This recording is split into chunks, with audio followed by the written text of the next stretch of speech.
Jadi saya dengar tadi ketika kita berdoa untuk negara dan bangsa, kita sangat bersyukur tapi nggak boleh takabur. Indonesia ternyata menjadi satu-satunya negara yang menjadi pusat perhatian di KTT G20 itu ya. Jadi saya menyaksikan di TV maupun di WA bagaimana presiden kita dihormati, juga Menteri Keuangan dijadikan seperti ketua untuk Dewan Iklim Dunia. Bahkan Pak Jokowi mengantongi banyak dana investasi yang akan dikucurkan di Indonesia, dan diperkirakan dalam 5 tahun yang ke depan kita akan menjadi negara yang berkembang, bukan lagi negara yang sedang berkembang. Minggu yang lalu saya bilang bahwa PwC memperkirakan 2025, jadi 4 tahun lagi itu akan 2022, 23, 24, 25 ya, 4 tahun lagi akan menjadi negara yang bisa mengalahkan Malaysia dan menyamai Singapura. Nah, itu tepat dengan prediksi dari negara G20 ini bahwa Indonesia kalau benar-benar penerus Jokowi bisa meneruskan ya apa yang dilakukan oleh Jokowi tanpa ada korupsi, maka semua infrastruktur maupun pertambangan, sumber daya alam, sumber daya manusia bisa membuat negara kita negara yang berkembang. Jadi ketika kita belajar melihat yang ke depan itu belum terjadi. Tetapi firman Tuhan berkata kita bisa melihat yang tidak terlihat itu berupa visi, berupa iman kita juga belajar melihat yang tidak terlihat. Yang kedua, ya, kita belajar melihat Tuhan bukan tulisan firman. Jadi ketika kita setiap hari membaca firman pada waktu saat teduh, kita bukan hanya ketemu tulisan, saudaraku, tapi ketemu dengan Tuhan. Contohnya tadi pagi, ketika saya bersaat teduh, ketika saya melakukan perjamuan kudus bersama dengan jemaat, ya betul-betul saya merasakan hadirat Tuhan. Ya, itu yang menjadi kekuatan saya sepanjang hari. Ya, jangan terjebak dengan kebiasaan rohani. Kebiasaan rohani itu doa, saat teduh, baca firman, ke gereja, ikut Bible study kayak begini, tetapi kita tidak ketemu Tuhan. Banyak sekali saya melayani para pendeta, saudaraku, karena saya konselor, yaitu mereka selalu berkata, saya jenuh, saya burn out, saya udah tidak pengen pelayanan lagi, kok gini-gini aja, nggak seperti dulu, kehilangan kasih mula-mula saya ini.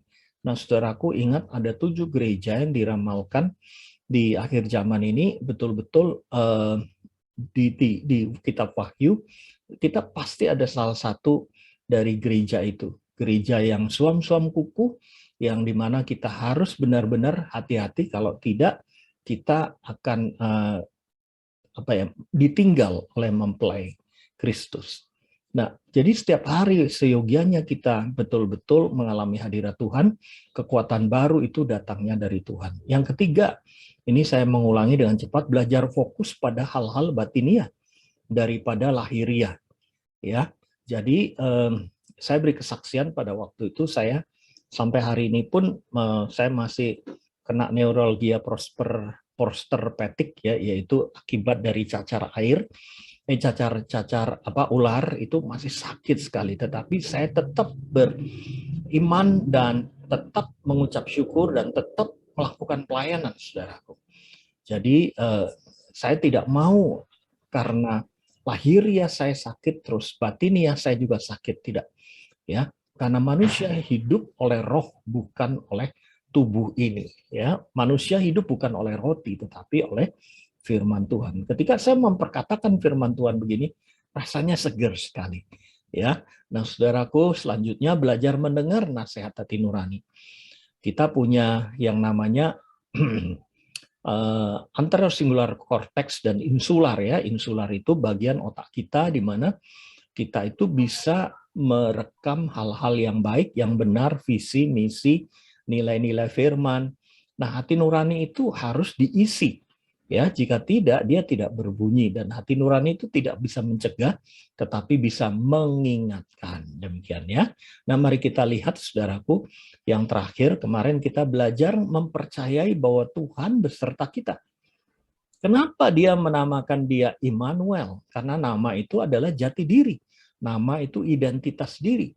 Matius 1:23, Immanuel artinya Allah menyertai kita. Ya, Allah tinggal di dalam kita, Ibrani 3 ayat 6. Kalau Tuhan beserta dengan kita, dimanapun kita berada, apapun situasi kita akan bersama dengan Allah. Kita tidak pernah sendiri, saudaraku. Ya. Nah, sekarang masuk yang 5 berikutnya. Yang keenam ya, yakin akan kehidupan kekal setelah kematian. Ya. Jadi kita tahu bahwa ketika kita mendengar bahwa orang Kristen kalau meninggal akan masuk surga, ya. 2 Korintus 4 ayat 16 berkata, sebab itu kami tidak tawar hati. Ya, ini masih satu lagi, boleh? Yakin akan kehidupan, boleh? Next lagi. Next lagi. Ya. Next lagi. Ya. Next lagi. Next lagi. Ya. Ya, cukup. Yakin akan kehidupan kekal setelah kematian. Yohanes 14 ayat 2 dan 3. Di rumah Bapakku banyak tempat tinggal. Jika tidak demikian, tentu aku mengatakannya kepadamu. Sebab aku pergi ke situ untuk menyediakan tempat bagimu. Dan apabila aku telah pergi ke situ dan telah menyediakan tempat bagimu, aku akan datang kembali dan membawa kamu ke tempatku, supaya di tempat di mana aku berada, kamu pun berada. Bapak-bapak yang dikasih oleh Tuhan, ayah saya meninggal, ibu saya meninggal, mertua laki saya meninggal, mertua perempuan meninggal, kakak kandung saya meninggal dalam keadaan yang penuh damai sejahtera dan sukacita.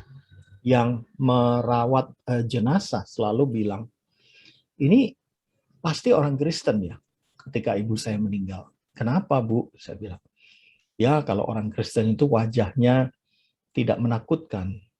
Ya, seperti melihat sebuah pengharapan, sebuah hal yang menggembirakan. Tapi kalau tidak Kristen itu dia bilang wajahnya ketakutan karena malaikat maut yang menjemput. Nah, saudaraku, apa hubungannya dengan kehidupan ini? Saya ingin katakan kehidupan itu dengan tujuan. Ketika kita yakin akan akhir kehidupan kita, Tuhan menjamin bahwa kita akan masuk di dalam kerajaan Allah. Asal kita tidak murtad, maka apa yang perlu kita takutkan? Kalau kematian saja tidak perlu kita takutkan. Ketika saya menerima Yesus pada usia 9 tahun, pada saat itu kakak saya yang sedang menginjili, ayah saya yang masih percaya kepada ketuhanan yang Maha Esa, dikong ya, bawa Joshua naik ke tempat yang tinggi di lantai 2 dan berdoa. Nah, ayah saya waktu itu menolak. Dia bilang, emang kamu pernah mati sehingga tahu bahwa kita pasti masuk surga.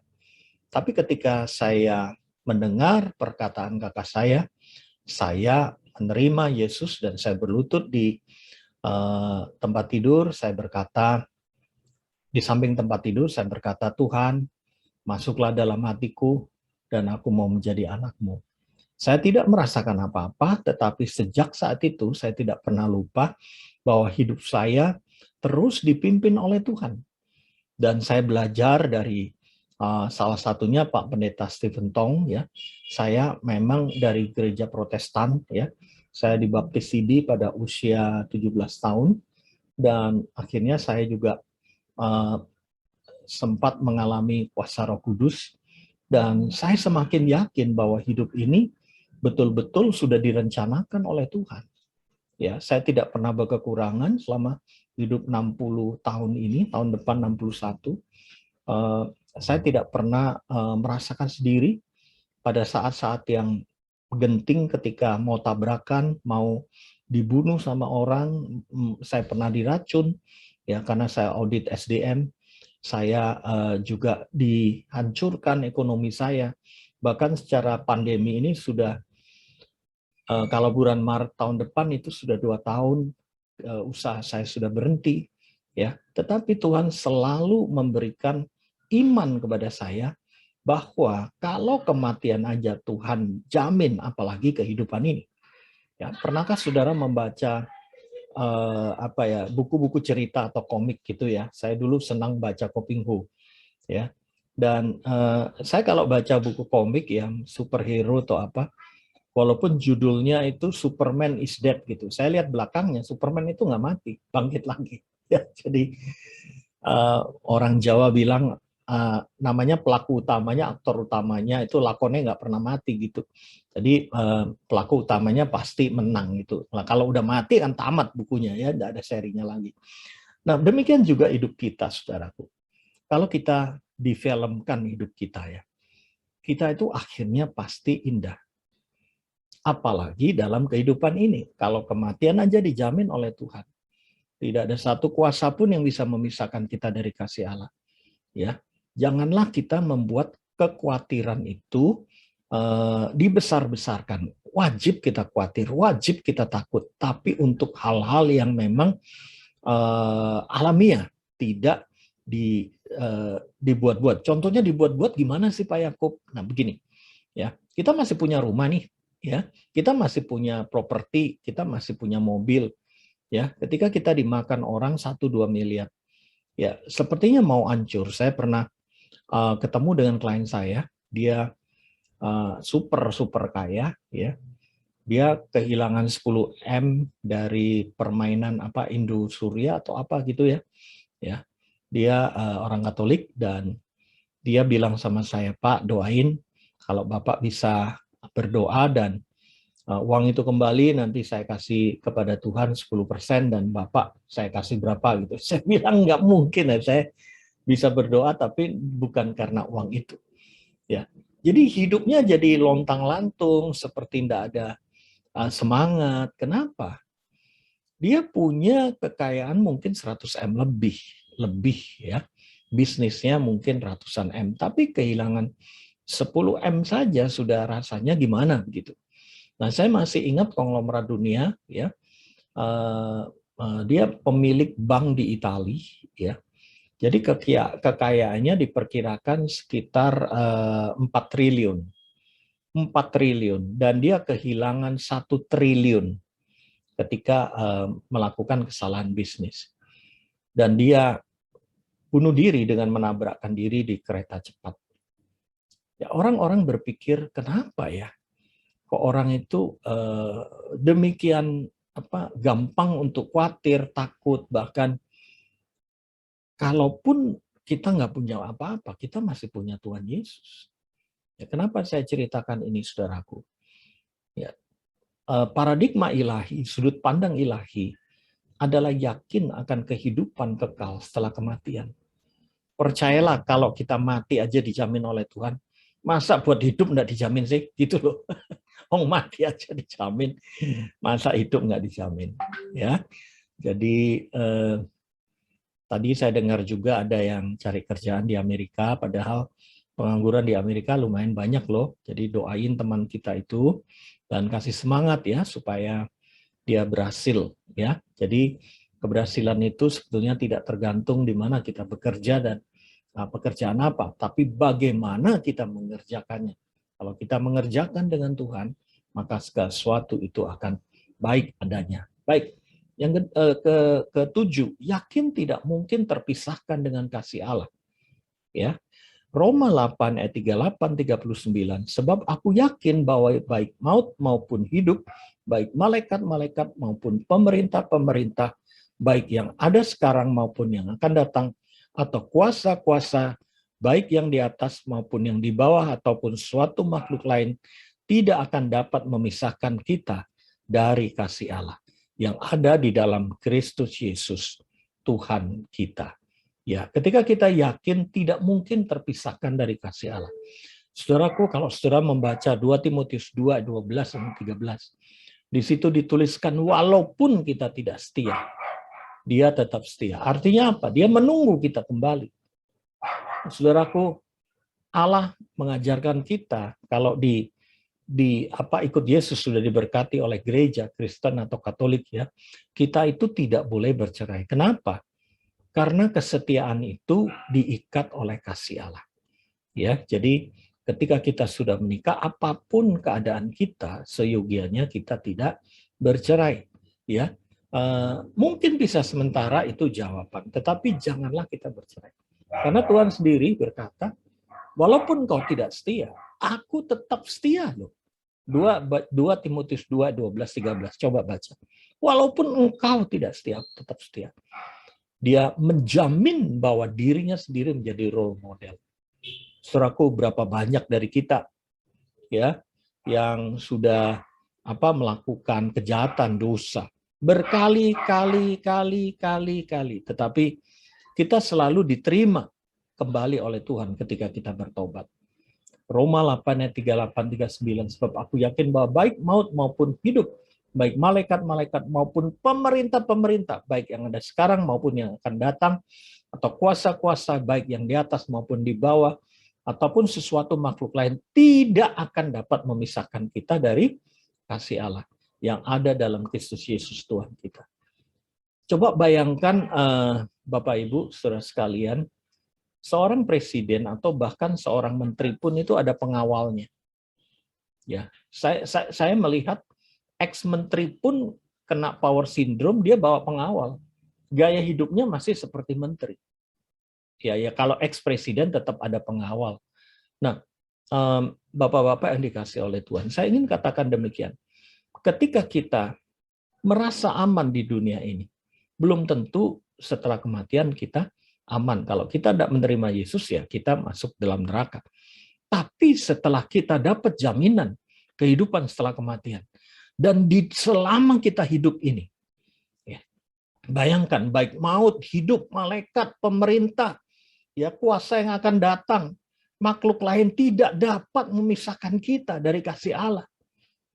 Ya, tapi tidak disebutkan di sini adalah dosa atau murtad ya, karena dosa dan murtad itu bisa memisahkan kita dari kasih Allah.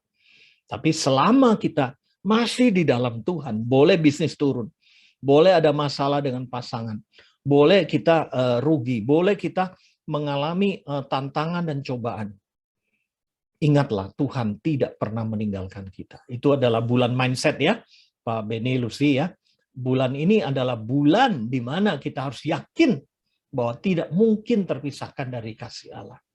Ya, ketika saya sendirian di rumah sakit pada waktu itu 2 minggu karena kesakitan luar biasa dan cacar saya itu menular dan saya tidak bisa kumpul dengan keluarga.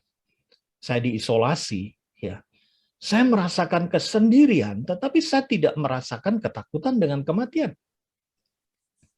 Saya merasakan kesakitan, tetapi saya tahu bahwa Tuhan mengizinkan saya menderita kesakitan itu untuk membentuk karakter saya, apakah saya masih bisa bersyukur atau bersungut-sungut. Saya pada waktu kesakitan saya berteriak, terima kasih Tuhan, terima kasih Tuhan, rasanya nusuk luar biasa.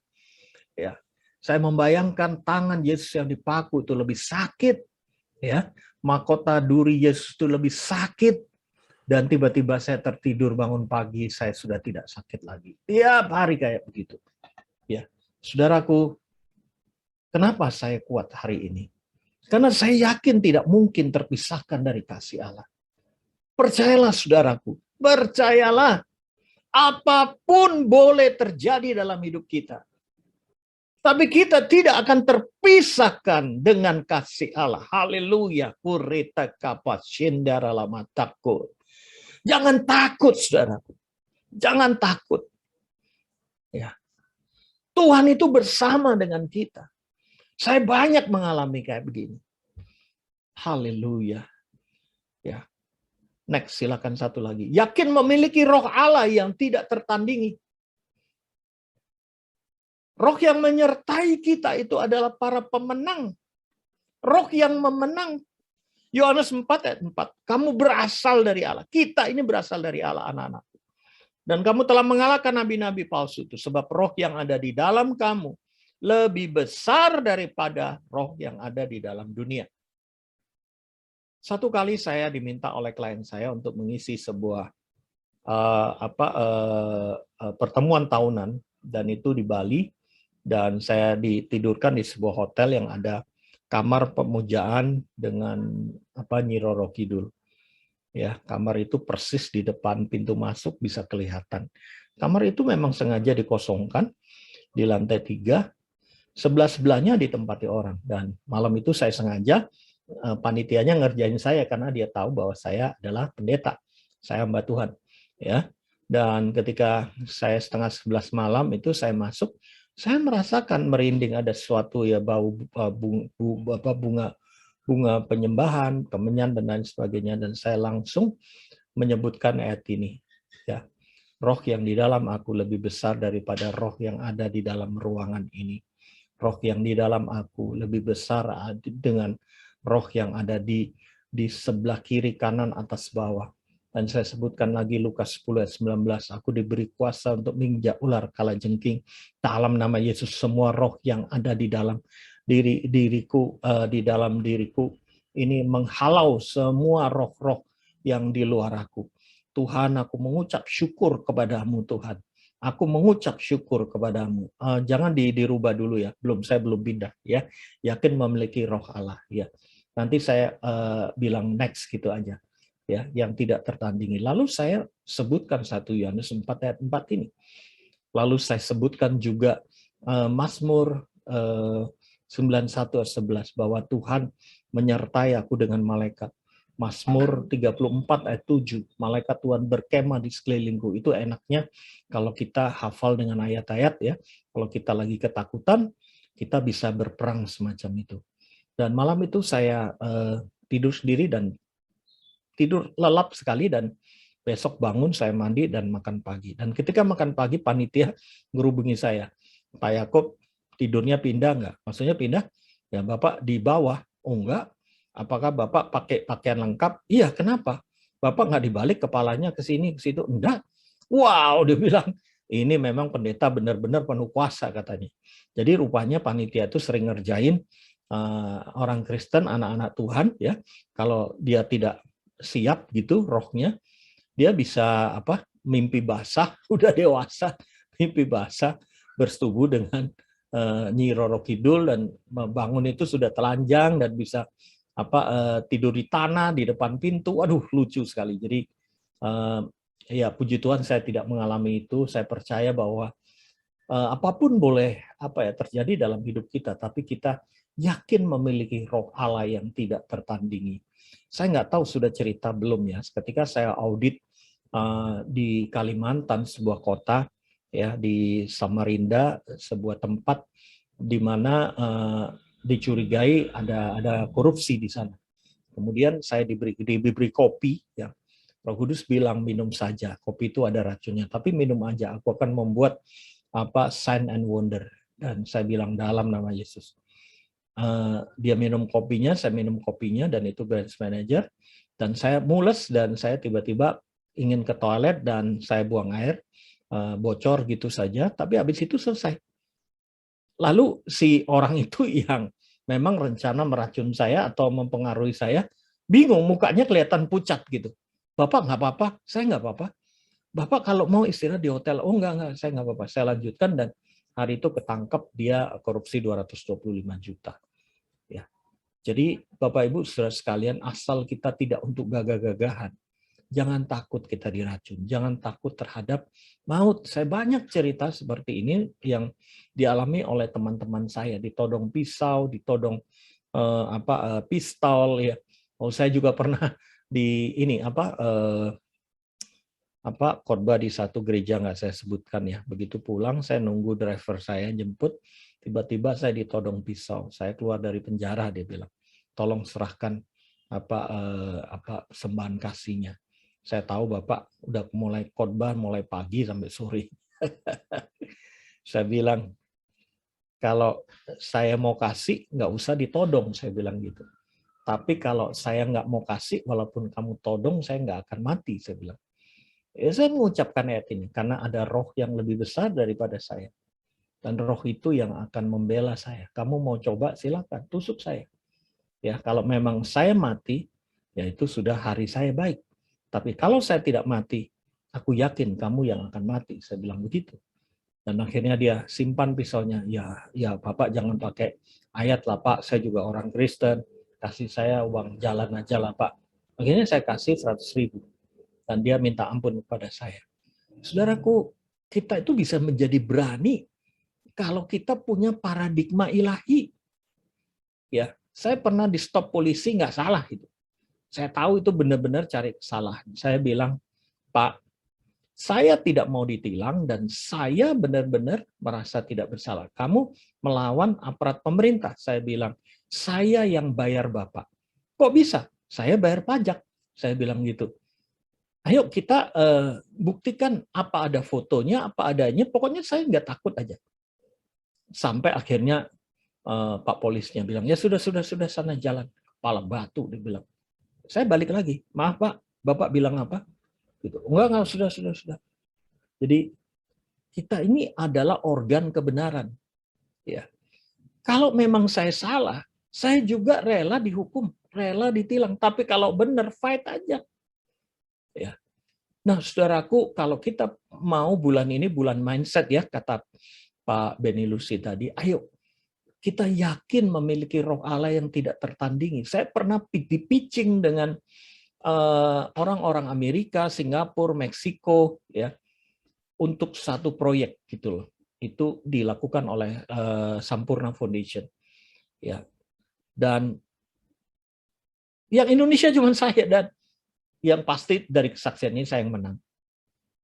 Ya, saya tanya pada mereka. Saya menang karena saya yang paling murah. Dia bilang, enggak, justru Bapak paling mahal. Kalau Sampurna itu ambil yang paling mahal, karena kami percaya ada harga, ada barang, dia bilang, ada kualitas. Wow. Jadi, percayalah bahwa tidak ada yang bisa menandingi kita kalau Allah di pihak kita. Kalau roh Allah yang tidak tertandingi itu kita andalkan. Bukan kepandaian dan kekuatan kita. Ya, saudaraku, mari kita lihat selanjutnya. Next, please. Yakin memiliki kuasa dunamos, kuasa menginjak musuh. Ya, itu yang saya sebutkan pada waktu saya di Bali. Ini ayat-ayat untuk Ghostbuster ini ya. Lukas 10 ayat 19. Sesungguhnya aku telah memberikan kuasa dunamos kepadamu untuk menginjak ular. Ular itu lambang setan, dan kalajengking itu lambang iblis.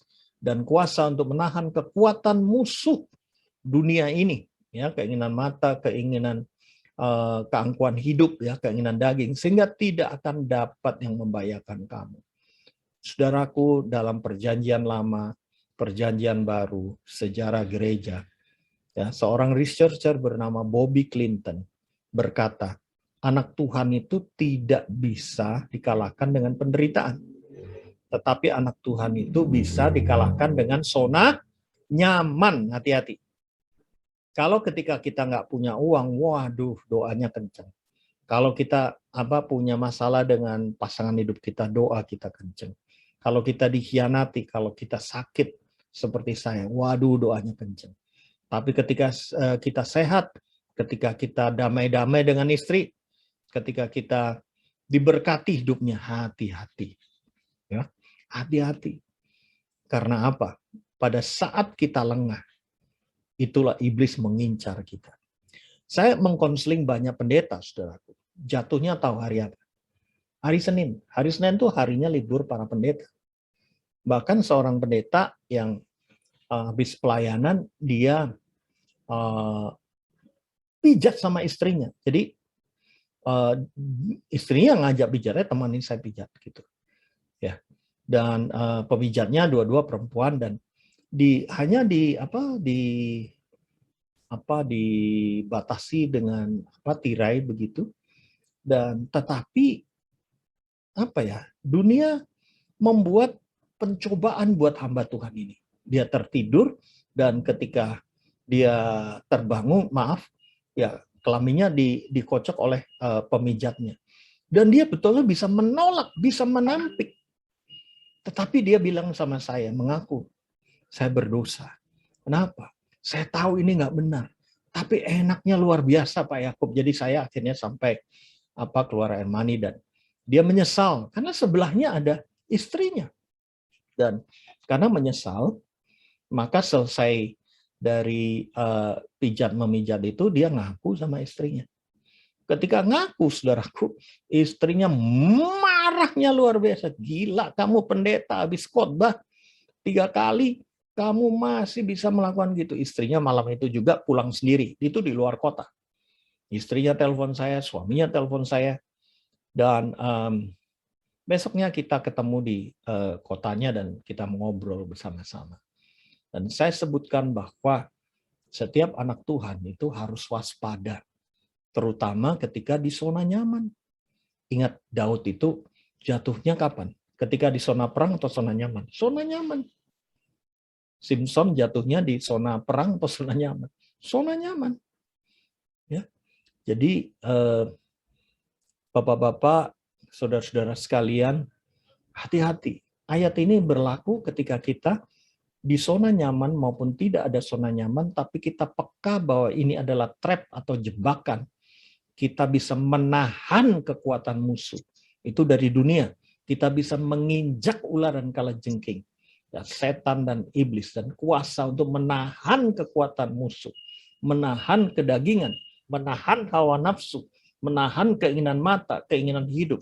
Keangkuhan hidup. Sehingga tidak ada yang dapat membahayakan kamu. Nah, saya mau cerita tentang keangkuhan hidup, saudara. Kalau kita sudah punya posisi, kalau kita sudah dihormati banyak orang, ya, saya kasih contoh bukan orang lain lah, saya sendiri. Kan saya sampaikan strata 3 saya itu kalau enggak cucu saya meninggal ada 3. Saya doktor psikologi, saya doktor di human behavior, saya doktor juga di teologi. Ya. Tanpa terasa, sombongnya minta ampun, namanya Yakub Ezra itu ampun sombongnya. Kalau ada orang yang ngomongnya nggak nyambung itu, saya sebentar aja saya tinggal. Jadi saya juga kalau pelayanan milih-milih gitu. Dan satu kali ya Tuhan tegur dengan keras ya. Saya konseling pendeta, saya juga kerja di menjadi staf ahli di kementerian dan lain sebagainya. Itu membuat saya akhirnya tidak bisa lagi melihat ketidakmampuan saya. Saya menganggap ini, wah saya ini hebat, saya ini walaupun enggak kaya sekaya orang lain, tapi saya ini hebat ya gitu. Dan Tuhan menghajar saya dengan peristiwa-peristiwa membuat saya itu tidak berdaya apa-apa. Ya contohnya pandemi ini aja. Tadi 22 klien tinggal hanya berapa klien, berapa gelintir saja, ya. Dan saya tahu bahwa saya harus merendahkan hati. Saya bilang sama Tuhan, kalau aku saja bisa hidup, tapi kalau para konsultan, para psikolog ini harus hidup dan menjadi tanggung jawabku, berkatilah Tuhan mereka. Dan saudaraku, selama 2 tahun ini saya tidak mengambil gaji dan semua berkat yang masuk saya berikan untuk tim saya. Jadi hati-hati, kedagingan itu kita bisa lawan, keinginan mata bisa kita lawan. Hati-hati kalau kita melihat sale sampai 50%, 70%, kita kadang-kadang sering beli barang yang tidak kita perlukan. Ya, jangan terkecoh ya. Kemudian keangkuhan hidup para pria, itu egonya luar biasa ya. Kita punya mindset memiliki dunamos, kuasa menginjak dan menahan kekuatan musuh. Haleluya. Nah, ini ini ke 10 ya. Jadi nanti lain kali 5 lagi. Yang terakhir, yakin akan pemenuhan atas kebutuhan hidup. Ya, next please ya. Matius 6 ayat 31-33 berkata, sebab itu janganlah kamu khawatir dan berkata, apakah yang akan kami makan, apakah yang akan kami minum, apakah yang akan kami pakai. Semua itu dicari bangsa-bangsa yang tidak mengenal Allah. Akan tetapi Bapakmu yang di surga tahu bahwa kamu memerlukan semuanya itu. Tetapi carilah dahulu kerajaan Allah dan kebenarannya, maka semuanya akan ditambahkan kepadamu. Haleluya, haleluya, haleluya. Saudaraku, kita boleh khawatir secara alamiah, ya, mengkhawatirkan anak kita, ya, masa depan kita, tapi tidak boleh berlebihan. Kita boleh takut, ya, kalau menyeberang, takut mengendarai mobil dan lain sebagainya, itu ketakutan yang alamiah. Tetapi jika kekhawatiran dan ketakutan itu diakumulasi, sehingga besok nanti makan apa, minum apa, pakai pakaian apa, dikatakan oleh Yesus, semua itu dicari bangsa-bangsa yang tidak mengenal Allah. Berarti yang mengenal Allah nggak perlu cari. Karena apa? Tuhan menjamin kebutuhan hidup kita. Apa bedanya kebutuhan dan keinginan, saudara? Kalau kita lapar butuh makan, kan? Dan kita bisa makan nasi uduk aja, kan? Ya. Tapi kalau kita biasa makan steak atau nasi yang harganya 50.000, ya itu lain lagi, itu sudah keinginan. Nasi goreng, ya. Jadi kalau dalam batas kebutuhan, Tuhan cukupi. Ya, tapi manusia dicobai oleh keinginannya. Ya, ini berita baiknya. Bapa kita di surga tahu bahwa kita memerlukan semua itu. Semua apa? Ya, yang kita makan, kita minum, kita pakai, itu pasti dicukupi. Ya. Ya, carilah dahulu kerajaan Allah. Kerajaan Allah itu ada 4, saudaraku. Ya, yaitu damai sejahtera, sukacita, kebenaran dan kuasa. Di mana ada damai sejahtera, tinggallah di situ. Di mana ada sukacita, tinggallah di situ. Di mana ada kebenaran, tinggallah di situ. Di mana ada kuasa, tinggallah di situ. Maka semuanya akan ditambahkan. Apa yang ditambahkan? Kebutuhan kita. Kebutuhan kita sama atau beda? Beda, saudaraku. Ya, kebutuhan namanya sama kan, Benny Lucy sama Benny M. Pasti beda. Kebutuhan Pak Alex, ya, beliau usia 80 lebih, ya, saya usia 60 lebih, pasti beda. Ya, setiap kita kebutuhannya beda. Dan Tuhan janji setiap kebutuhan kita secara personifikasi. Ya, setiap kali kita membutuhkan sesuatu, percayalah Tuhan akan mencukupinya. Haleluya, haleluya. Ya, kita berdoa, ya. Ini sudah 5 dan kita tanya jawab setelah ini. Yuk, kita berdoa. Bapak di surga, ampunilah kami kalau kami selalu khawatir dengan kebutuhan hidup kami, bahkan kami khawatir dengan bisnis kami khawatir dengan keluarga kami. Tuhan, ampunilah kami sering kalah dalam peperangan rohani, padahal kami Kau berikan kuasa untuk menginjak ular dan kalajengking. Tuhan, ampunilah kami kalau kami juga sering menyerah, padahal kami memiliki roh Allah yang tidak tertandingi. Tuhan, ampunilah kami sering merasa sendiri, padahal kasih-Mu tidak pernah meninggalkan kami. Ampunilah kami takut dengan kematian, padahal Engkau telah menjamin bahwa hidup untuk Kristus, mati adalah keuntungan.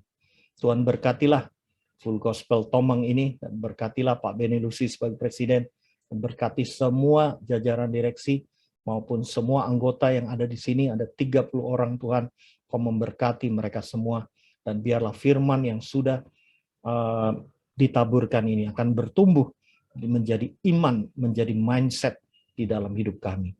Di dalam nama Tuhan Yesus kami sudah berdoa. Amin, amin, amin. Luar biasa. Terima kasih buat Pak Yakob yang telah membagikan 5 poin. Hari ini hari kedua untuk hari Seninnya.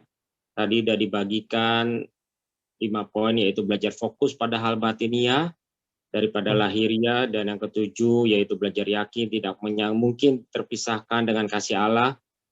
Yakin memiliki kuasa roh Allah yang tak tertandingi. Yang ke-9, yakin memiliki dunamos, kuasa menginjak musuh. Dan yang 10, poin terakhir ini, yakin akan pemenuhan akan kebutuhan hidup. Baik saudara, mungkin ada kesempatan buat kita, tadi Pak Yakob Estra udah ungkapkan, bagi yang mau bertanya atau sedikit berinteraksi dengan Pak Yakob Estra, silakan, waktu dan tempat dipersilakan. Langsung aja bisa buka mikrofon.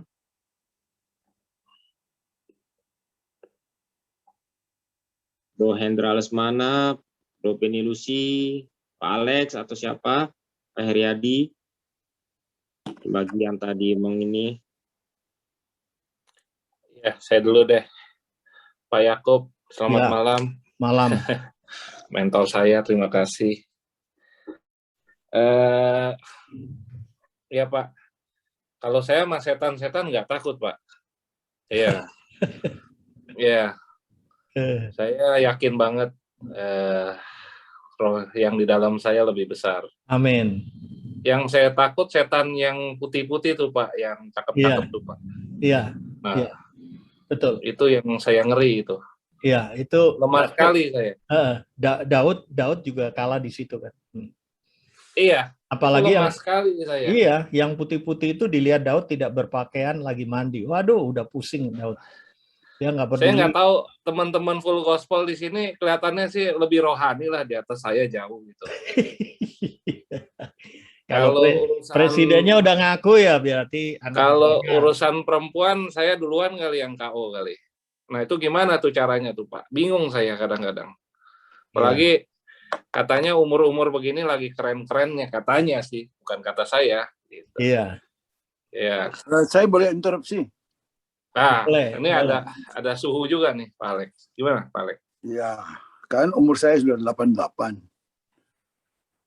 Tapi saya pernah beberapa kali, Pak, yang tahu di full gospel itu Pak Agus dan Pak Dharma kalau saya tidak salah. Pada satu kali saya minta didoakan.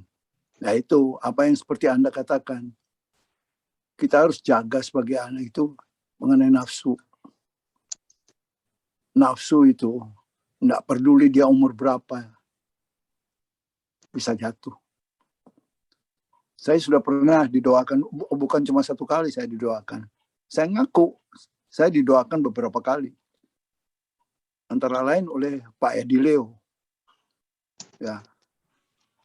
Teman-teman yang ada di doa puasa Esther juga pernah saya minta doa. Saya harus mengakui bahwa saya punya kelemahan. Kalau nggak pernah mau ngaku, kita akan kejeblos terus. Inilah boleh saya. Jadi saya minta. Ngakunya sama siapa Pak Alex? Apa? Sama teman apa sama istri? Kalau sama istri kan gawat. Piring terbang ntar. Wah, itu walaupun saya tidak melakukan itu secara secara fisik, tapi mind. Nah ini kita banyak kali jatuh karena nafsu. Nafsu bukan karena melakukan, tapi di dalam pikiran. Ya. Mau melakukan takut sama firman kan? Ya. Tapi ya pikiran seperti umpamanya lihat pornografi atau apa begitu. Ya, jadi saya kira ini perlu dipikirkan oleh saudara-saudara yang lebih muda. Orang sudah mau ke sana kok. Ya kan? Itu yang bisa saya share. Ini ngaku lah. Ya, jadi entah kenapa tiba-tiba Pak Beni Lucy bisa begitu rendah hati dan terbuka kepada kita semua, juga Pak Alex Kando, guru mentor kita yang kita hormati, bahkan ngaku. Pasti Anda berpikir, Pak Yakub Esra bagaimana? Iya toh? Sama ya. Saya pengajar Pria Sejati, pembina Pria Sejati, pengkhotbah, guru karakter gitu. Bahkan mungkin saya lebih lihai menutupi kenajisan saya, kejahatan saya. Saudaraku, kalau ada di pikiran seperti kata Pak Alex tadi, ya, ada di pikiran seperti Pak Beni Lucy. Lihat bahwa teman saya pendeta itu sebelahnya istrinya loh, Pak. Dimasturbasi ketika dalam keadaan tidur. Dia bilang, aku mimpi main sama istriku, padahal ketika terbangun itu tangan dari pemijatnya, dan dia bilang, aku sadar aku bisa teriak atau ngelempar dia dan istriku akan nggak ada masalah, tapi nggak tahan Pak. Kenapa nggak tahan? Saya tanya gitu. Enak ya Pak katanya. Jadi sampai dia muncrat-muncrat dan dia habis itu menyesal. Gitu. Dan dia diperas lagi. Kalau enggak aku ceritakan sama istrimu. 500.000 kalau nggak salah. Padahal itu biasanya cuma berapa. Jadi dia langsung telepon saya, dia ngaku. Ya. Nah, jadi kalau Pak Benny Lucy pingin tahu ya, ketika saya gagal begitu, saya ngaku. Karena apa? Pertama ngakunya sama Tuhan. 1 Yohanes 1:9. Tuhan, aku telah gagal. Kemudian kalau gagal lagi, kita ngaku sesama saudara yang sama gender ya, supaya tidak jadi masalah. Tapi kalau terikat terus, Alex bilang ya memang harus pemberesan dengan istri. Ya karena biasanya yang alamiah itu nggak sengaja. Sebetulnya menurut saya, teman saya pendeta ini juga nggak sengaja. Ngajak istrinya. Nah, kenapa dia jadi bertengkar? Dia salahin istrinya. Lu sih ngajak gua, dia bilang begitu. Jadi sebetulnya dia tuh mau tidur, tapi istrinya mau pijat, minta ditemani. Itu di hotel yang bukan ada plus-plusnya loh. Hotel bintang 5, bintang 6 kali. Gitu. Tapi ya namanya jebakan iblis, hati-hati. Dan kalau kita semua telah melanggar seperti itu, mintalah ampun kepada Tuhan, bertobatlah dan mengakulah kepada saudara kita agar kita tidak mengulangi lagi. Ya, tidak ada jalan lain untuk bisa terus-menerus menang begitu. Ya, kita banyak pengajaran harus begini, harus begitu. Tapi saya lebih senang mengajarkan kalau engkau jatuh, karena orang benar itu jatuh 7 kali, selalu bisa bangkit kembali. Ya, saya katakan kita harus bangkit kembali. Ya, demikian. Oke, ada lagi yang mau bertanya kepada Pak Yakob? Kalau tidak, mungkin saya, Pak. Nah, ini temanya udah tema laki-laki, Pak. Tadi Pak Benny Lucy sudah mengakui gitu loh, Pak. Nah, baliknya lagi, kalau kita rohani-rohanikan, itu jujur aja, Pak, saat kita lagi sendiri, apalagi tadi yang Pak Yakob bisa alami gitu loh, untuk jaga pikiran dan lain-lain. Itu untuk kita benar-benar konsisten itu loh, Pak, yang saya lagi tanya. Karena jujur aja saya, biarpun udah punya istri, ya saya terbuka aja. Kadang-kadang kalau istri lagi nggak mood atau apa, ya udah saya ke kamar mandi berhalusinasi daripada saya paksa jadi berantem gitu loh, Pak. Nah itu supaya halunisasinya saya, istilah kata saya self service lah, Pak ya. Kadang-kadang istri kan lagi nggak mood atau apa. Itu gimana tuh Pak cara memeranginya supaya kita benar-benar tahu. Saya tahu saya nggak boleh lakukan itu, tapi daripada nggak tenang, daripada itu kadang-kadang pembelaan diri gitu loh Pak Yakob. Kira-kira ada tips atau apa yang bisa, oke, saya mau melangkah, nggak boleh lagi bernegosiasi seperti itu gitu loh Pak. Karena yang tadi Bapak bilang, ya kita harus yakin pemenuhan atas kebutuhan hidup gitu loh Pak. Ya, jadi sebetulnya ini ada pro kontra ya. Kan saya itu psikolog, saya itu human behavior, saya juga brain science. Kadang-kadang saya ditentang, pendapat-pendapat saya itu ditentang. Bagi saya yang dikatakan Yesus, ketika engkau berzina dengan perempuan yang bukan istrimu, yang bukan istrimu, yaitu pasti kamu berzina. Nah, yang Bapak bayangkan itu ketika bukan istri Bapak, kesalahannya bukan di masturbasinya, Pak, tapi di otak kita. Paham ya, Pak ya? Iya, Pak. Ya. Jadi bagaimana? Saya nggak perlu ngomong lah, Anda ngerti sendiri. Pikirin aja istrimu. Jadi boleh masturbasi ya. Jadi gini loh, seks itu indah diciptakan Tuhan. Ya. Dan memang situasi dibuat sedemikian rupa supaya istri kita tidak mau melayani kita. Tapi saya yakin bahwa yang namanya libido itu Tuhan yang ciptakan. Coba bayangkan kita nggak ada libido. Ya. Tapi jangan sampai disalahgunakan kan gitu aja. Ya. Nah, bagaimana kalau membaca firman supaya fokus? Bisa, Pak. Tapi kalau libido udah sampai ke ubun-ubun, Pak. Kita baca firman itu keluarnya gambar itu terus, Pak. Nah, itu makanya saya banyak ditentang oleh para hamba Tuhan yang tidak mempelajari juga. Jadi sebetulnya Pak, teman-teman ya yang laki-laki di sini, itu tumpukan kalau kita sudah tidak bisa tahan, itu sebenarnya tumpukan dari apa yang sudah terakumulasi dalam alam bawah sadar kita. Ya itu nggak mungkin sekali Pak, Bapak sudah nahan, lihat ini, lihat itu, ketemu di kantor, lihat TV apa, bertumpuk. Sama juga dengan Pak Alex, Pak Benny, saya juga gitu. Bayangkan saya melayani di Belanda. Itu gadis-gadisnya minta maaf. Nggak pakai BH. Jadi putingnya itu bisa kelihatan. Apa nggak pusing kita khotbah? Nah kalau kita nggak punya libido, kita impoten. Betul nggak? Jadi saya itu sampai khotbah itu ngelihat Alkitab sama ngelihat ke langit aja. Dalam hati bahasa roh terus. Ketika altar call, ada 3 gadis yang cantik. Ya. Waktu tumpang tangan jatuhnya ke depan lagi, bukan ke belakang. Cilaka enggak? Jadi kita mau tahan kepalanya gini, mau pegang dadanya kena nggak pakai BH, gimana? Nah, saat itu saya panggil pekerja perempuan, nah, langsung dia pegang dia. Nah, itu akumulasi terus. Ya, selesai saya menyampaikan firman jujur. Ya, saya bahasa roh, saya apa, ya puji Tuhan bisa tidur. Tapi ingat, biasanya ya imajinasi seperti itu, Pak Benny, ya Benny M, itu menyerang pada waktu kita lagi kesal, lagi marah, lagi putus asa, lagi jengkel, lagi pokoknya nggak dekat sama Tuhan, pasti kita nyerang itu. Benar nggak? Ya toh? Tapi ketika kita intim dengan Tuhan, seperti Pak Bijanako tadi bilang, ya, ketika saya koram deo, ketika saya dekat dengan Tuhan, saya itu seperti gini loh, saya disertai Pak Benny Lucy. Wah, kalau ada Pak Benny Lucy kan saya nggak berani macam-macam. Pak Benny juga nggak berani macam-macam, ada Pak Yakob. Ya toh?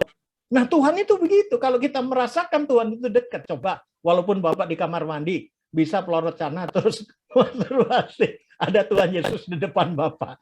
Bapak akan bilang, aduh Tuhan ampun, ampun. Betul nggak? Itu loh maksud saya.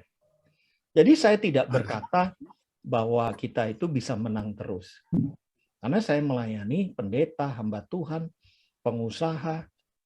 Ya, saya realistis aja. Tapi kalau memang betul-betul nggak kuat, ya minimal engkau tidak berbuat dosa. Itu sebuah kesalahan dan nggak perlu. Dan ingat, jangan sampai 7 kali loh. 7 kali dalam siklus yang sama. Itu jadi ikatan. Lebih baik setelah itu meminta ampun pada Tuhan dan berkoram deo, artinya kita bersekutu dengan Tuhan 7 kali dan itu akan hilang lagi. Ya. Orang benar itu bisa jatuh, tapi akan selalu bisa bangun. Itu perkataan firman. Ya. Oke, terima kasih Pak. Ada lagi yang mau menanyakan atau feedback?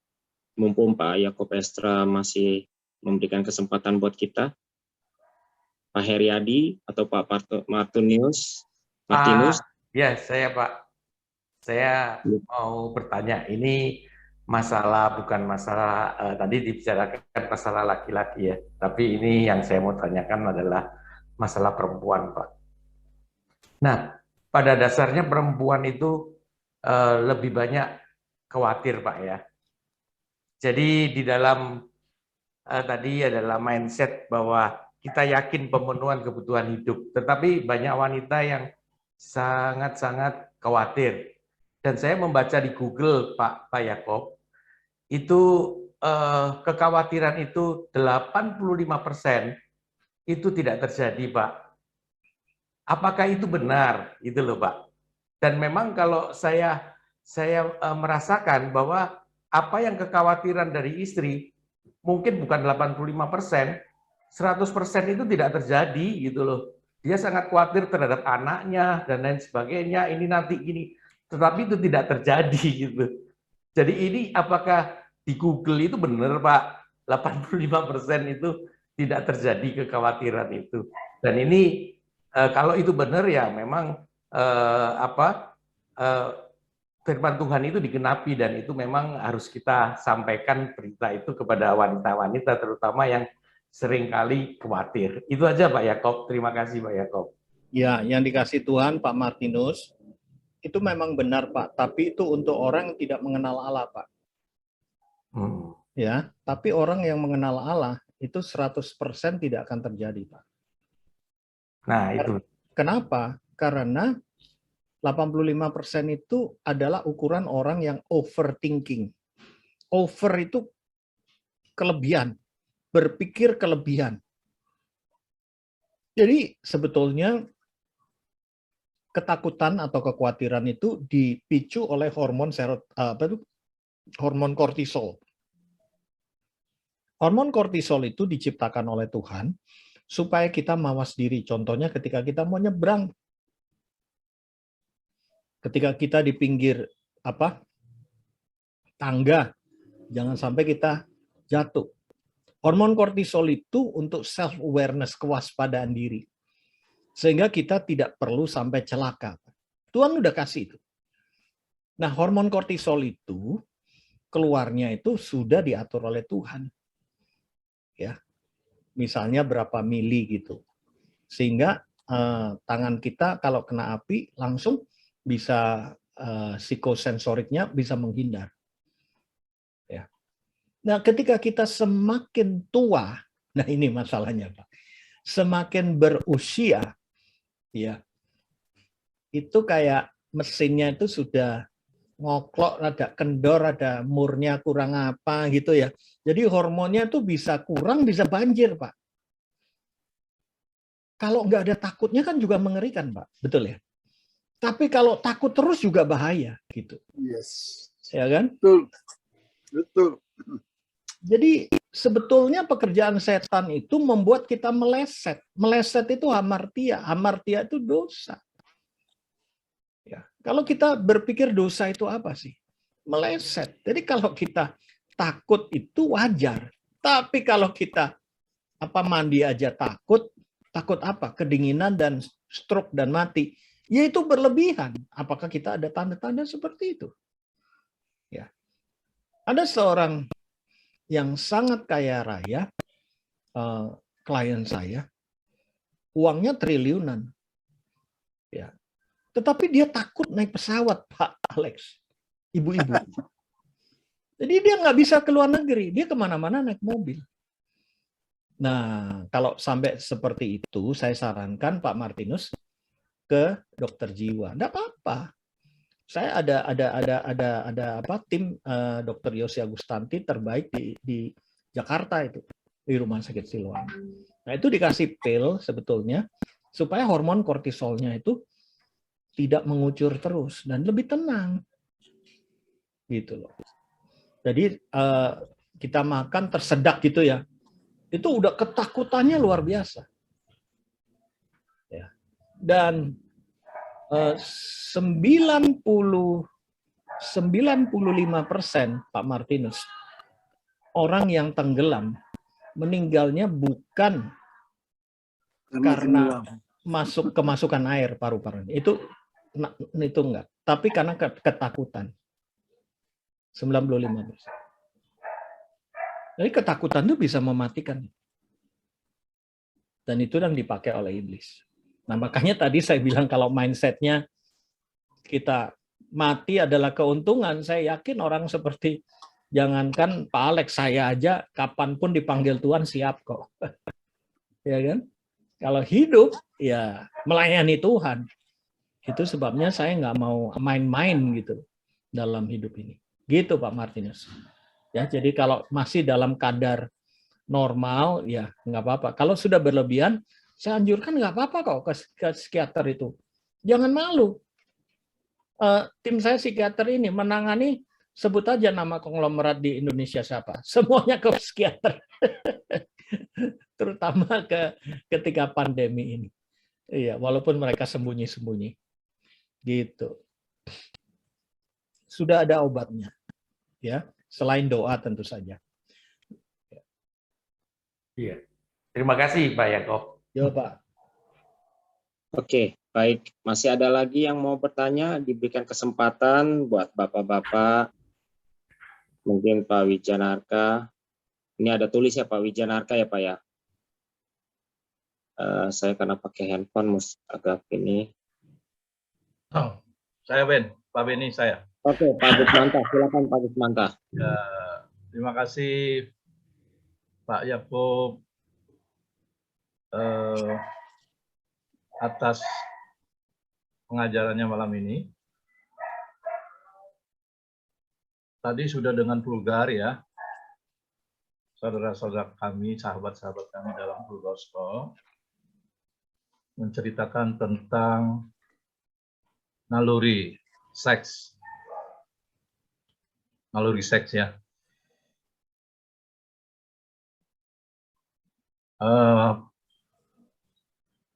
Ya saya nggak bisa mengatakan apa-apa, bukan ingin mengkritik dan sebagainya. Hanya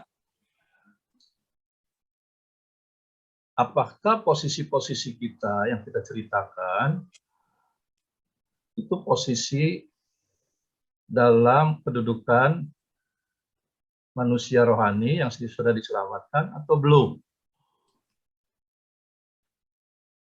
Karena kalau kita singgung apa yang Yesus ajarkan dalam Matius 5, Matius 6, Matius 7, di antaranya Matius 5:28, ini saya selalu camkan ini ya, dalam hidup saya. Tetapi aku berkata kepadamu, setiap orang yang memandang perempuan serta menginginkannya sudah berzina dengan dia di dalam hatinya. Lalu bagaimana mengatasi ini Pak Yakub? Kalau saya sering kali bersaru dengan Tuhan Yesus sendiri ya. Banyak teman-teman bertanyakan begini. Bang Gus, tunggu ya nanti. Waktu itu usia saya 40-an gitu ya. Teman-teman udah 60. Sekarang you masih bisa enak-enak bersama istri you. Nanti, kalau istrimu sudah menopause, kemudian mungkin kita juga sudah andropause, atau istri kita sudah menopause, kita belum menopause. You lihat, banyak Gus, pendeta yang top-top aja jatuh kok. Disebutkan satu-satu di Amerika dan di mana. Saya tuh bertanya kepada Tuhan. Tuhan saya nih, Tuhan Yesus. Tuhan kita lah ya. Tuhan, apakah engkau dalam penciptaan manusia, lalu dalam memilih kita orang-orang benar, orang-orang pilihan, tidak ada jalan keluar untuk mengatasi hal-hal seperti ini. Tadi cerita-cerita teman-teman saya menyeramkan sekali menurut saya gitu. Sebab bagaimana di pikirannya, tadi Yesus katakan dalam Matius 5:28, mengingini saja engkau telah berdosa dalam hati. Jadi bagaimana tanggung jawab kita sebagai eksperimen ya, sebagai orang-orang percaya, kita harus dibersihkan dari ini Pak Yakub. Saya nggak tahu dari lima tema lagi gitu ya. Adakah kira-kiranya satu tema yang bisa mengatasi ini, Pak? Ya.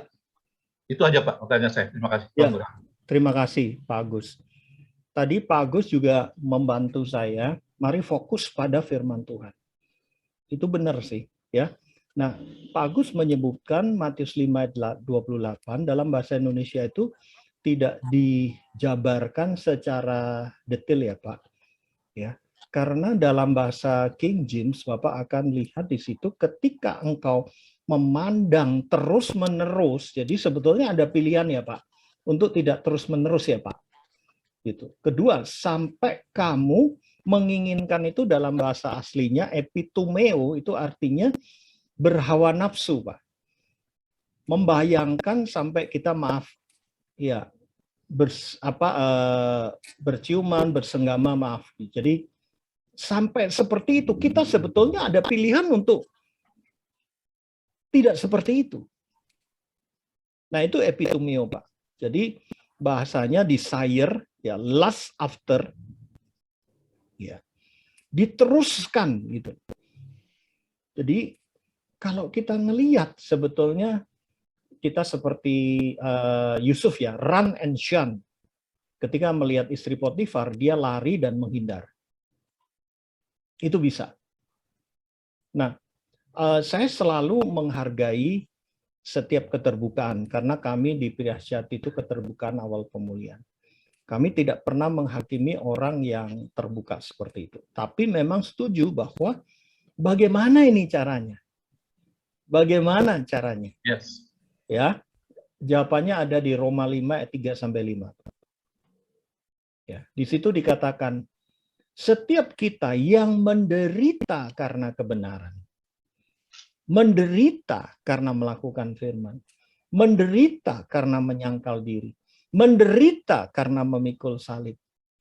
Jadi dengan kata lain, ya, ini untuk diri saya, juga untuk Pak Alex, untuk Pak Beni Lucy, dan setiap pria yang di sini, ya, yang tidak menghentikan kebiasaan lama kita. Tuhan akan biasanya mengirimkan penderitaan. Ya, penderitaan yang bukan karena kesalahan, Pak Agus. Ya. Ya. Nah, itulah yang bisa menghentikan kita. Makanya Tuhan sayang. Ya. Oke. Jadi penderitaan itu akan menimbulkan ketekunan dan tahan uji dan seterusnya.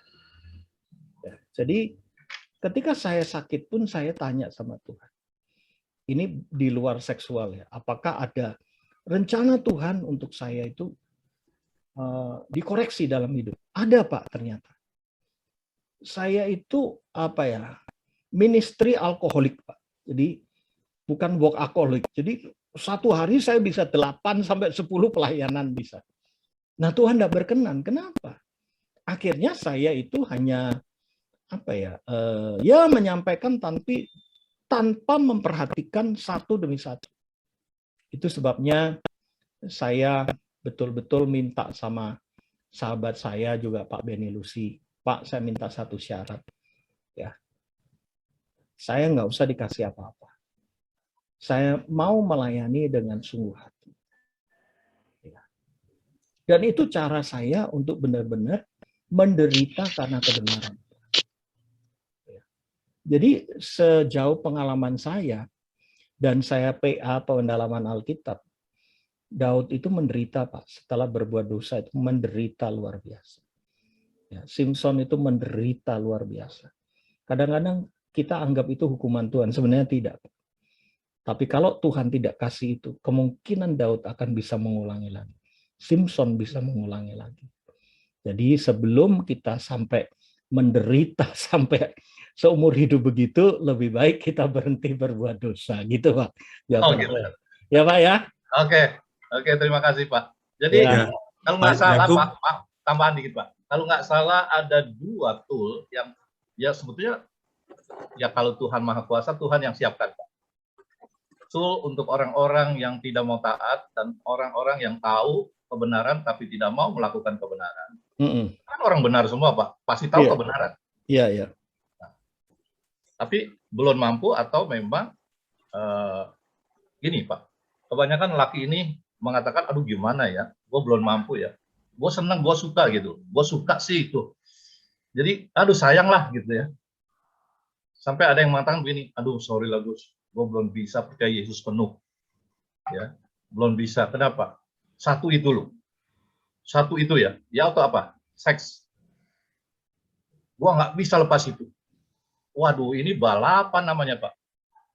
Balapan antara ke neraka dan ke surga gitu. Bagaimana ini kalau tidak ditegaskan gitu ya.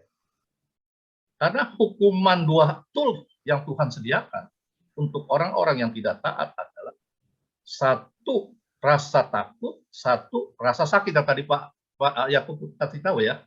Rasa sakit. Tapi kalau ini terus-terusan, Pak, nomor 1, nomor 2 ini bisa kebal, Pak. Bisa kebal, Pak. Sekalipun hamba Tuhan gitu ya. Bisa kebal ini. Karena iblis bermain di pikiran, Pak. Iblis yang tingkat 4 itu pemerintah-pemerintah ya. Itu bermainnya di pikiran dan tipis-tipis sekali bermainnya. Kalau ini nggak dicegah gitu ya, kuncinya ya saya percaya Pak Yakub punya gitu ya, bagaimana menaungi pikiran-pikiran ini menjadi pikiran Kristus ya, di mana Kristus yang mengendalikan anak-anaknya dari hal-hal kedagingan ini, Pak. Jadi dua-dua ini dilanggar terus-menerus karena kebiasaan, karena tadi awam saya juga, aduh nggak bisa yang satu ini, yang lain boleh deh kata, yang ini jangan. Saya bilang penderitaan perencana itu tidak habis-habis memang ya. Tapi kalau dia terus-terusan, satu rasa takut, dua rasa sakit ya, sudah tidak dirasa. Sebetulnya mereka ini sudah binasa waktu hidup, Pak. Ya. Bisa, Pak ya. Ya itu aja, Ya. Pak. Terima kasih, Pak Ira. Mohon maaf saya kalau ada. Oh, nggak apa-apa, Pak. Ya, jadi saya cerita memang bukan nakut-nakuti. Jadi ada hamba Tuhan nih, masih saudara saya sendiri gitu, family lah. Dia keluar dari keluarga baik-baik, tapi jatuh ke dalam dunia pelacuran. Nah, karena rasa bersalah itu, Tuhan selalu ketika mau berbuat itu kan ada rasa bersalah ya. Dan itu ngelawan dengan hawa nafsunya. Dan kalau itu sudah bentrok di otak, Pak, terjadi kelumpuhan. Dan dia lumpuh, Pak, di kompleks pelacuran itu, dan di telepon istrinya datang. Coba bayangkan, Pak. Dan itu bukan sekali, Pak. Jadi ada jemaat kami juga yang baru pertama kali melakukan itu, dan kalau kita berbuat dosa ya, biasanya kan dingin-dingin semua tubuh. Itu adalah efek daripada secara Tuhan sudah mengingatkan yang diterusin gitu. Nah, ketika itu berlawanan kebenaran dengan hawa nafsu itu bentrok, Pak, biasanya terjadi kekejangan di otot dan dia bisa malah dipermalukan sih. Tapi sejak saat itu sampai hari ini ya dia bertobat sih, kedua orang itu. Jadi saya tidak malu juga om saya, tapi nggak di dalam Tuhan, Pak.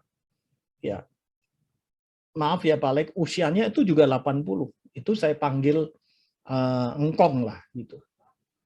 Dia pemimpin kelenteng di sebuah kota. Ketika saya injili selalu dia menolak dengan filosofi Confucius. Ya. Pokoknya orang itu menghormati dia sebagai kepala kelenteng, Pak. Dan dia menutup dosa itu sampai dia usia 80, tiba-tiba saya lihat di koran ya, pagi-pagi ada biksu kepala kelenteng ya meninggal di atas tubuh pelacur. Dan saya lihat fotonya, ya ampun, itu engkong saya. Gitu. Itu bukan dalam Tuhan, Pak. Nah, gejala seperti itu selalu terjadi pada ketika terjadi peperangan antara kebenaran ya. Tuhan sebenarnya sudah mengingatkan itu kebenaran, tapi kalau terus diterjang itu bukan bebal, Pak, bukan bebal. Tapi terjadi kekejangan, Pak, kekejangan otak. Itu, Pak. Jadi sedikit saya koreksi, Pak. Ya, baik. Ya. Memang banyak, Pak, yang lebih dari itu pun rasa sakit itu. Banyak, saya juga melihat dalam pelayanan banyak terjadi, Pak. Yang lebih serem gitu, yang lebih dahsyat rasa sakit gitu, Pak. Iya. Sampai ada yang sudah tulang dan kulit tetap nggak mau mati-mati, Pak. Iya. Karena memang pikirannya itu. Iya. Yang terus memberangus keadaan ini. Ya, terima kasih. Baik, terima kasih, Pak. Ya. Thank you, Pak Itra. Ya, saya mau tanya, Pak Yakub. Saya mau tanya boleh? Ya. Pak Yakub. Oh, Pak Rahmat Joyo dulu. Silakan Pak, Bapak tanya dulu nggak apa-apa. Oh gitu ya. Silakan Pak Indra saja nggak apa-apa. Pak Indra, silakan Pak Indra. Oke, ya. Pak Yakub. Saya mau tanya, kita sebagai anak Tuhan, orang Kristen ya. Memang kita tahu banyak pendeta-pendeta yang tadi diceritain jatuh dalam dosa. Bahkan saya nggak mau sebut namanya, yang di Surabaya yang waktu beberapa tahun yang lalu itu benar-benar memukul kita semua ya. Nah, kita sebagai orang percaya ini apa yang harus kita sikapi, Pak? Apakah kita mungkin memperkeruh suasananya? Jadi mungkin kita memaki-maki dia, atau kita harus berdoakan, atau harus sikap mana, Pak? Saya percaya semua kita yang namanya manusia kan pasti ada kelemahannya, Pak. Bisa jatuh dalam dosa. Nah, jadi kita sebagai hamba Tuhan ini, Pak, harusnya bersikap seperti apa gitu, Pak Yakob, untuk mereka yang sudah jatuh dalam dosa. Terima kasih, Pak Yakob. Iya, yang jelas penghakiman itu milik Tuhan. Janganlah kita menghakimi, dan kedua, kita jangan menyebarkan kepada orang yang lain yang menyebabkan lemah iman. Itu benar-benar saran saya. Jangan hakimi karena penghakiman miliknya Tuhan. Terus jangan sebarkan, karena itu akan membuat orang lemah rohani. Ya, kita kenal nggak kenal, apalagi nggak kenal, jangan. Yang kenal aja jangan kok, gitu. Buat apa? Gitu. Nah, yang kedua, di diri kita sendiri tentu saja, Pak Indra. Tadi Pak Agus Manta dengan jelas meminta saya penjelasan. Tapi sebelum penderitaan itu datang pada kita, Ibrani 10 ayat 24-25 itu membuat kita itu kuat, Pak. Tadi disaksikan oleh Pak Alex. Beliau cerita kepada Pak Dharma, Pak Edileo, ya, kalau Pak Beni ada apa-apa juga cerita sama saya juga cerita sama Pak Beni. Nah, itu yang disebut keterbukaan awal pemulihan yang dilakukan oleh almarhum Ed Cole. Jadi menurut saya jawaban saya, kalau sampai ada hamba Tuhan atau saudara kita yang jatuh, janganlah kita menghakimi. Terus menganalisa jatuhnya kenapa ya? Supaya kita tidak jatuh. Lama-lama jadi jatuh kita. Terus kita ngomongnya lagi gini, aduh Benihin aja jatuh, Benihin kan selingkuh tuh. Wah, Raffi Sakaria sudah begitu hebat jatuh, apalagi gua. Nah, itu berarti sudah dipakai iblis kita. Sudah kena jebakannya. Jangan. Diam aja. Kalau Raffi Sakaria, saya bukan membela dia. Kemungkinan besar dia jatuh. Tapi lihat, pelayanannya mati. Dibubarkan. Dia apologetic the best in the world. Tutup, Pak, sekarang. Guru saya, Pak, guru karakter, itu Bill Goddard, Pak. Nggak nikah itu, Pak. Pak Indra, nggak nikah dia. Tapi umur 87, Pak Alex Kandau. Dia dikasih inilah obat buat seger. Karena usia orang Amerika kan 87 tuh masih perlu vitamin. Dan vitaminnya itu ternyata bisa membangkitkan libidonya. Jadi dia melakukan seks harassment, dia pegang pantat dari kantor pelayanannya dan ketahuan, dan akhirnya dia dipecat dari pemimpin the principals.